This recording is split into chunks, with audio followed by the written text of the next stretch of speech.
Eu começava por dizer, acima de tudo, o que faço na vida com uma pequena história. A minha filha, a Leonor, tem 6 anos e a semana passada acordou, contrariamente ao que acontece diariamente, extremamente bem disposta. E o pai perguntou-lhe, então, Leonor, estás muito bem disposta hoje?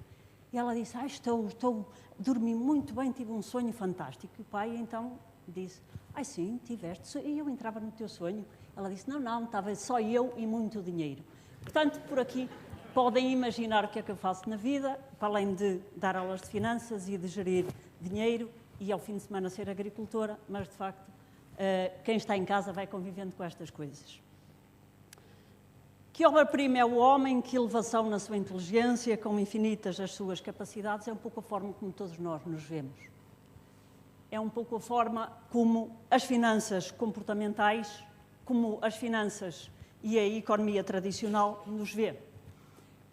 O conjunto de teorias e modelos financeiros que permitem estudar e definir um pouco como é que são as finanças e como é que os ativos são avaliados, etc. Temos aqui um conjunto de modelos, dos quais vários, aliás, tiveram prémios Nobel, assumem o seguinte, são construídos no pressuposto de que o ser humano ou o agente económico é racional, de que age no seu melhor interesse e de que é avesso ao risco. Ora, admitindo que estamos nesta grande embrulhada, individualmente, muitas vezes, como país e no mundo, cometemos imensos erros e por isso é que vivemos atualmente a maior crise dos últimos 80 anos, dos quais alguns países estão a sair, mas noutros ainda, como é o nosso caso, estamos a viver. Portanto, se nós como seres humanos somos racionais, se agimos sempre no nosso melhor interesse, porque é que temos bolhas e crashes, que vão desde o mercado de ações, ao mercado imobiliário, às matérias-primas, e aliás até no século XVII as tulipas excitaram muitos investidores, que, devo dizer, como poderão imaginar, nós temos muito hábito de nos centrarmos muito mais sobre a ideia de que isto só acontece na Bolsa. Ora, segundo a psicologia e a neurociência, há 2 características que são fundamentais na nossa tomada de decisões. Uma delas é que nós estamos programados para o curto prazo e tendemos a reconhecer a ideia de ganhos no curto prazo como extremamente atrativa. É sentido, aliás, na parte emocional do cérebro e produz dopamina. A dopamina faz-nos sentir eufóricos, faz-nos sentir muito bem connosco próprios e achar que Shakespeare podia ter ido muito mais longe. Por outro lado, a segunda característica é que nós normalmente adotamos um comportamento de rebanho. Ou seja, custa-nos muito a fazer o contrário daquilo que toda a gente faz. A ideia de fazermos o contrário do que toda a gente faz é sentida nas mesmas partes do cérebro que a dor física. Portanto, comprar ações quando toda a gente está a vender ou vender quando toda a gente está a comprar equivale, segundo a neurociência, a ser espancado diariamente. E, portanto, o que é que nós vemos? Vemos que as pessoas, efetivamente, fazem todas a mesma coisa. Vendem todas quando toda a gente vende e compram todas quando toda a gente compra. A questão adicional é a seguinte, é que, efetivamente, o autocontrole sobre estes instintos é difícil e é extremamente limitado. É um recurso que se esgota e que precisa de ser recarregado. Portanto, nem tudo está perdido, nós podemos nos controlar, mas este sentido de esgota-se, de facto, esta capacidade precisa de ser carregada para podermos usá-la outra vez. Daniel Kahneman, um psicólogo muito conceituado, em 2002 ganhou o Prémio Nobel da Economia, explica-nos como é que as nossas mentes funcionam no processo de tomada de decisões. E explica desta forma, imaginando que o nosso cérebro tem 2 sistemas. O sistema 1, que é um sistema muito mais emotivo, é rápido, processa grandes quantidades de informação ao mesmo tempo, é um sistema que vai reconhecendo a informação pela semelhança, pela proximidade temporal portanto, é um sistema que não precisa de qualquer esforço. É rápido, é automático e trata imensa informação ao mesmo tempo. Portanto, é um sistema muito mais baseado na emoção, muito mais emotivo. Temos depois o sistema 2, que é um sistema lógico, que processa a informação passo a passo, dedutivo, é um processo cognitivo, exige esforço e é um processo mais lento. Daqui a ideia do livro Thinking Fast and Slow, do autor do Daniel Kahneman. Portanto, se eu perguntar aqui nesta sala quanto é 2 mais 2, ninguém precisa de fazer o esforço, sabe a resposta, mas se perguntar quanto é 17 vezes 34, nós reconhecemos automaticamente que é uma operação de multiplicação, mas não chegamos, e espero que ninguém o tente, porque às tantas engana-se, reconhecemos que é uma multiplicação, mas não chegamos ao resultado final. Portanto, o sistema 1 é rápido, o sistema 2 é lento. E porquê? Porque é que isto acontece? Como tudo na evolução, como tudo no ser humano, há um processo de evolução. E a nossa mente, ao passar por um processo de evolução, tivemos muito mais cedo a necessidade de emoção do que de razão. O que isto quer dizer é que nós estamos muito mais preparados para enfrentar questões de sobrevivência do que para tomar decisões no mercado financeiro. Portanto, estamos muito mais preparados para reconhecer que há perigo aqui ou ali, por exemplo, quando vamos de carro e nos desviamos automaticamente se alguém vem na nossa direção, muitas vezes só segundos depois é que reconhecemos que efetivamente estávamos envolvidos em determinado perigo. Portanto, a ideia é que o sistema 1 é de facto muito mais rápido, é automático, não faz esforço nenhum e muitas vezes passa por cima do sistema 2. Um exemplo que podemos dar é, por exemplo, uma visita a um jardim zoológico, quando estamos em frente aos répteis, uma cobra salta na nossa direção, nós automaticamente damos um salto para trás. Porque o nosso sistema 1 envia uma mensagem à parte central do cérebro, à amígdala cerebelosa, que é o centro do nosso cérebro para medo e risco, e automaticamente nós damos um impulso para trás.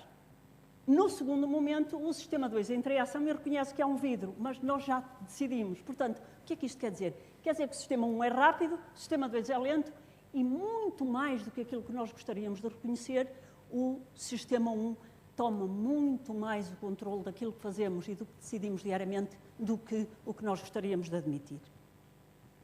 Portanto, as finanças comportamentais fazem a ponte entre a psicologia e as finanças tradicionais. O agente não é consistentemente racional. Aliás, segundo Dan Ariely, somos previsivelmente irracionais. Toda a gente está à espera, eu estou, porque trabalho no mercado financeiro há muitos anos, que quando as notícias são más, toda a gente vende. Que quando as notícias, muitas vezes irrelevantes, aparecem, o investidor apressa-se a vender. Portanto, nós somos previsivelmente irracionais e não somos avessos a risco, nós somos avessos a perda. A dor de perda é sentida 2 a 3 vezes mais que o benefício do lucro. O que é que isto quer dizer? Isto quer dizer que, efetivamente, se perguntarem numa plateia, numa associação de pais, quantas pessoas jogam no Euromilhões, são capazes de ter quase todas, e se perguntarmos quem tem planos de saúde para os filhos, são capazes de ser muito poucas. Portanto, nós não somos avessos a risco. Nós somos avessos a perdas. Ora, quando é que nós somos mais suscetíveis de usar o nosso sistema 1? Quando é que nós somos mais sensíveis a dar rédea solta ao sistema 1? Quando o problema é mal estruturado ou complexo, quando a informação é ambígua, está permanente em mudança, como acontece no mercado financeiro, o preço muda a todo segundo, o preço dos ativos. Os objetivos são mal definidos ou se alteram a cada minuto, o stress é elevado e quase todos nós temos uma vida, uma azáfama, e, portanto, vamos nos libertando das coisas, usando muitas vezes muito mais o sistema 1.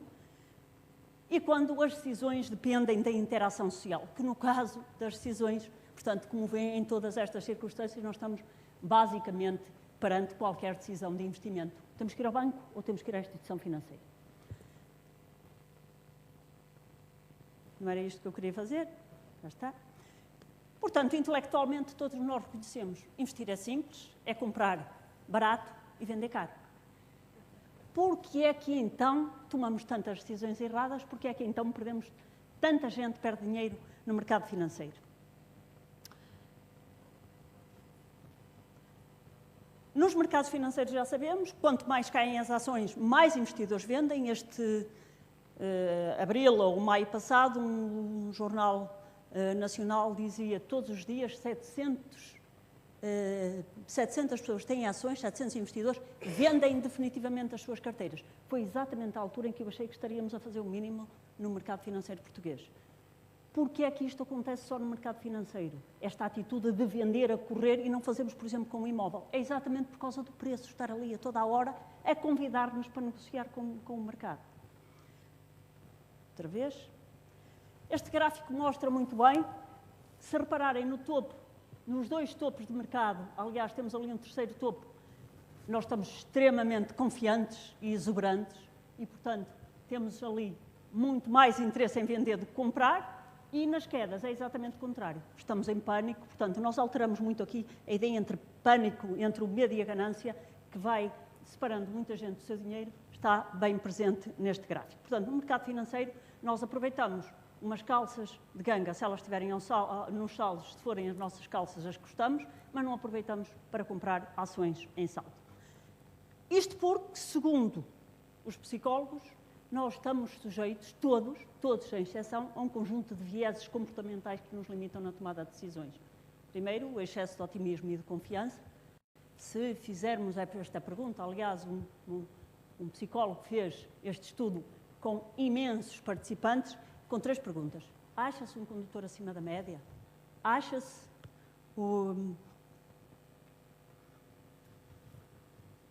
acima da média no seu trabalho? E a terceira questão, acha-se acima da média sexualmente? E toda a gente dizia que sim, e de onde a onde aparecia um que dizia assim, relativamente à terceira. Acho que sim, mas eu sou mesmo. Portanto, o excesso de otimismo e confiança, que muitas vezes nos serviu muito bem para progredirmos como espécie, permite-nos a ilusão do controlo, a ilusão do conhecimento, cria-nos a ideia de que, como temos muita informação, estamos mais aptos para prever o futuro. Portanto, a maior parte das pessoas que são sujeitas a este viés são pessoas como eu, que trabalham no mercado financeiro. Os profissionais é que são. Portanto, cuidado com eles. Somos nós, os profissionais, que sofremos muitas vezes destes vieses. O excesso de confiança vem muito da ideia de que achamos que conseguimos controlar questões incontroláveis. Pois o viés confirmatório é, no fundo, nós tendemos a procurar aquilo que confirma connosco. Temos uma opinião sobre determinada coisa e queremos que alguém confirme connosco. Que reconheça em nós. Portanto, a ideia de Karl Popper de que devemos testar uma hipótese com o contrário, não. Nós, no investimento, achamos assim. Depois temos o viés da autoatribuição, que é a ideia de que o que resulta, o que tem um bom resultado, é mérito nosso, aquilo que correu mal foi azar ou é, de facto, culpa do próximo. Alguém tem culpa, mas não somos nós. Este é um viés que tem um grande problema, porque não nos permite aprender com os erros que cometemos. Portanto, este é um dos vieses que nos caracteriza muito. Depois temos o viés do retrovisor, o chamado hindsight, é que depois de uma coisa ter acontecido, nós temos a tendência a reescrever a história e a dizer assim, eu já sabia que isto era assim. Isto acontece muito no mercado financeiro, toda a gente sabia que havia um problema e que tínhamos uma bolha tecnológica, no entanto, estava toda a gente investida, mas anos depois consegue reescrever a história e dizer o contrário. Depois temos o viés do ancoramento, no fundo é o quê?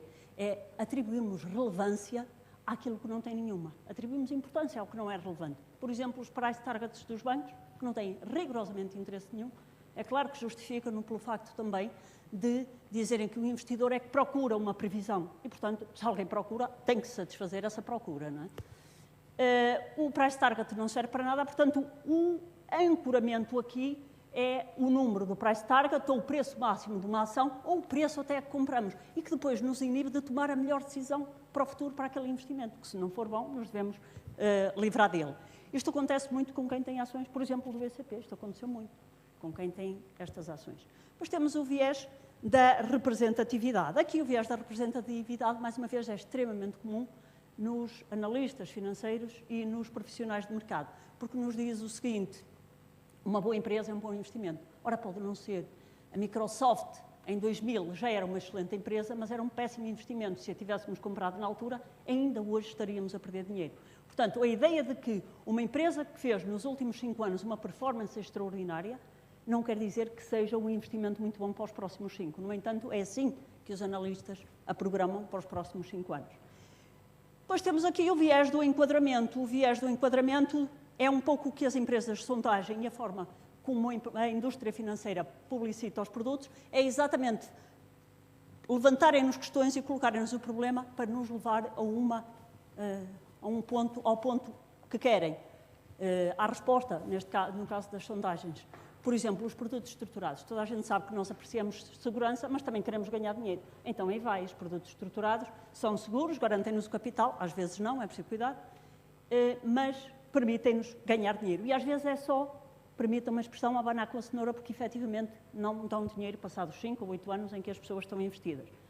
E depois há um viés extremamente perigoso também, que é a experiência pessoal. Hoje, grande parte das pessoas no nosso país que compraram ações estão a perder 70%, 80% e 90%. No entanto, quando alguém lhes diz que o Sr. Warren Buffett ganha 20% ao ano, não acreditam, porque a sua experiência pessoal provocou-lhes emoção e atribuem muito mais importância à emoção e à proximidade temporal, que é exatamente porque ainda estão a perder, do que à experiência alheia. Portanto, estes são os vieses que são potenciados pelo excesso de formação. Todos os dias somos metralhados pela televisão, pelos jornais, por toda a gente. Compre hoje, compre já, não deixe de ficar rico, e temos todo tipo de comentadores a tentarem justificar a sua profissão para nos porem a comprar. E depois a tecnologia, plataformas de negociação automáticas, em que nós, sem saber nada, carregamos num botão e compramos em qualquer parte do mundo. E depois os incentivos das instituições financeiras, que são, obviamente, baseados no comissionamento. As instituições financeiras deixaram de ser guardiãs de capital e passaram, sobretudo, a serem comissionistas e a serem vendedores. Tudo isto vem refletir o seguinte em nós, vem refletir a mentalidade de curto prazo de que nós já sofremos, e a ideia de que seguimos a multidão. Pois, claro, se toda a gente estiver a agir desta maneira, é claro que vamos ser condicionados, e isto vai ampliar os movimentos nos extremos, as bolhas e os crashes. Muito antes de psicólogos e neurocientistas falarem e catalogarem estes vieses, obviamente, Benjamin Graham e David Dodd, professores da Universidade de Colômbia nos Estados Unidos, estudaram no rescaldo da Grande Depressão um conjunto infinito de ativos, ou finito neste caso, de ações e obrigações, e criaram aquilo que chamam método de investimento em valor, dizendo, já alertando para a questão psicológica, dizendo que o investidor é o seu pior inimigo. O livro Security Analysis, de 34, mostra que já nesta altura se preocupavam com isto, e o Intelligent Investor, de 49. O investimento em valor diz-nos o seguinte: devemos pôr ênfase numa análise profunda e não profética. Nós não temos que prever, que aliás o ser humano é péssimo a prever, já vimos isto. Devemos comprar barato e vender caro. Quer isto dizer, nós devemos comprar com margem de segurança e depois pelo menos vender ao valor justo. Comprar com margem de segurança significa comprar um ativo substancialmente abaixo do seu valor intrínseco. Devemos vender quando atinge o preço justo e não estar à espera e não ser ganancioso, e devemos ter a disciplina e paciência para ignorar a multidão. Aqui temos alguns retornos de excelentes investidores. Eu devia dizer o seguinte: todos eles seguem método de investimento em valor, e devia dizer o seguinte: 100 euros, e como temos aqui uma população de gente jovem, tão importante como poupar é saber aplicar a poupança. 100 euros aplicados a 20,2% ao ano, daqui a 54 anos dá 2 milhões e 64 euros, para que tenham a ideia, como dizia Einstein, do poder do juro composto. Por que é que então tão pouca gente segue esta filosofia de investimento, quando temos um estudo como destes dois professores de uma universidade americana, em 2008, que diz: se no período de 30 anos, de 76 a 2006, tivéssemos seguido as compras que o Sr. Warren Buffett faz, que são obrigatoriamente tornadas públicas no mês seguinte ao trimestre ter acabado, o S&P subiu naquele período 12,82%, o Warren Buffett ganhou 23,96% ao ano, ao longo de 30 anos, e quem o seguisse no mês seguinte, quando são tornadas públicas, teria ganho 23,57%, ou seja, muito pouco abaixo do seu valor. Por que é que então mais gente não faz isto?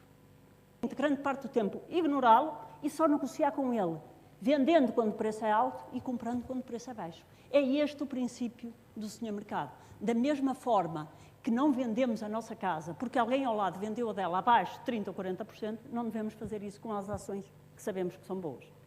Portanto, o que isto quer dizer é que se nós reconhecermos os nossos vieses mentais, se sabendo nós que sofremos deste conjunto de vieses mentais, devemos tentar que as nossas decisões de investimento passem pelo nosso sistema 2. Passem pelo nosso sistema dedutivo e imaginar o seguinte: se é comprar quando está barato e vender pelo menos ao preço justo, nós devemos tirar partido destas oportunidades. Muito obrigada e peço desculpa ao ultrapassar o tempo. Obrigada.